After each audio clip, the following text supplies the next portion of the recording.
আজ রবিবার ৯ই চৈত্র ২০২৫ সালের ২৩শে মার্চ কন্যা রাশি, কন্যা লগ্ন, ভার্গ সাইনের জাতক জাতিকাদের দিনটি কিন্তু মধ্যম প্রকৃতির অতিবাহিত হবে।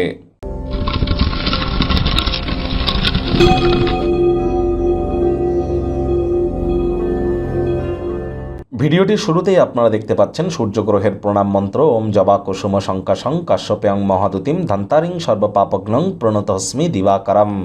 এটি আজ আপনারা সকালবেলা ঘুম থেকে উঠে সূর্যদেবকে প্রণাম করে 7 বার জপ করে দিন শুরু করুন। আজ সাদা, লাল, গেরুয়া বা কমলা এই ধরনের কালারের ড্রেস পরিধান করবার চেষ্টা করুন।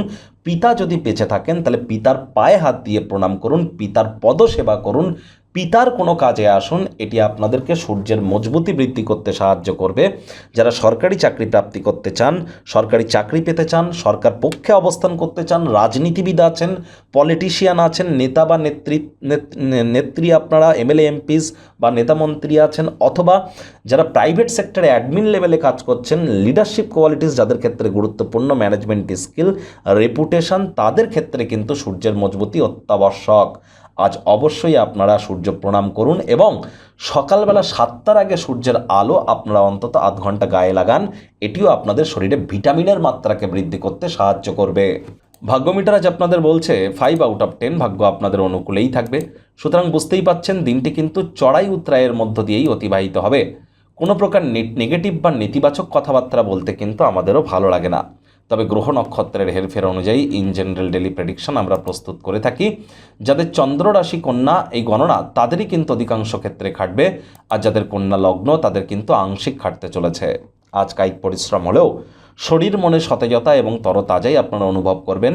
দীর্ঘদিনের পুরনো রোগশোক অসুস্থতা থেকে আজ মুক্তি পাওয়ার দিন, পরিত্রাণ পাওয়ার দিন। অর্থগত ব্যাপারে আজ ব্যয়বহুল একটি দিন, খরচ বাড়বে। জমি বাড়িতে যদি অর্থ বিনিয়োগ করেন লোকসানের সম্মুখীন হতেই পারেন। যারা আইটি সেক্টর, রিয়েল এস্টেটে আছেন তাদেরকে অতিরিক্ত সচেতনতা অবলম্বন করে চলার পরামর্শের সময় দেব। নতুন উদ্যোগ পরিকল্পনার পাশাপাশি নতুন নির্মাণ কার্যকেও আজ আপনারা পিছিয়ে দিন। চাকরিজীবী যারা আছেন রবিবার হলেও অনেককে কিন্তু অফিসে যেতে হয়।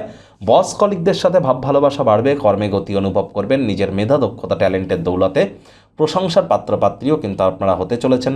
রাজনীতিবিদ যারা আছেন জনসংযোগ বৃদ্ধি যদি করতে পারেন সমাজে আপনাদেরও পপুলারিটি বাড়বে। কাউকে যদি টাকা পয়সা ধার দিয়ে থাকেন আজ কিন্তু আপনারা সেটি ফেরত পেয়ে যেতে পারেন। আজ শিক্ষার্থী বিদ্যার্থীদের পড়াশোনায় মনোযোগ আরও বৃদ্ধি করতে হবে উচ্চশিক্ষার জন্য। যারা বিদেশ যাত্রার কথা ভাবছিলেন ভাগ্যদেবী আজ কিন্তু আপনাদের পক্ষে নেই। সন্তান সন্ততি থেকে থাকলে তাদের দিকে কঠোর সজাগ দৃষ্টি বজায় রাখুন। হাউসওয়াইফ যারা আছেন দিনের শুরুটা তাড়াতাড়ি করুন। প্রেমিক প্রেমিকা, স্বামী স্ত্রী রূঢ় বাক্যের প্রয়োগ, অশ্লীল ব্যবহার যেন করবেন না। তৃতীয় কোনো ব্যক্তিকে ভুলেও সম্পর্কের মধ্যে প্রবেশ করতে দেবেন না, সম্পর্কের দুর্বলতা কিন্তু বেড়ে যেতে পারে। বৃদ্ধ বৃদ্ধা যারা আছেন পুরনো দিনের বন্ধুবান্ধবদের সাথে খালি সময় দেখা সাক্ষাৎ করে কাটাতে পারেন। এটি আপনাদেরকে মানসিক প্রফুল্লতা বৃদ্ধি করাবে। পরিবারের সদস্যদের কথাবার্তাতে আপনারা যে সব কথাতেই সম্মত হতে পারবেন এমনটি নয়, তো অভিজ্ঞতা থেকে কিছু শেখার চেষ্টা করুন। ডমিনেটিং নেচারের হয়ে কিন্তু কোনো লাভ নেই।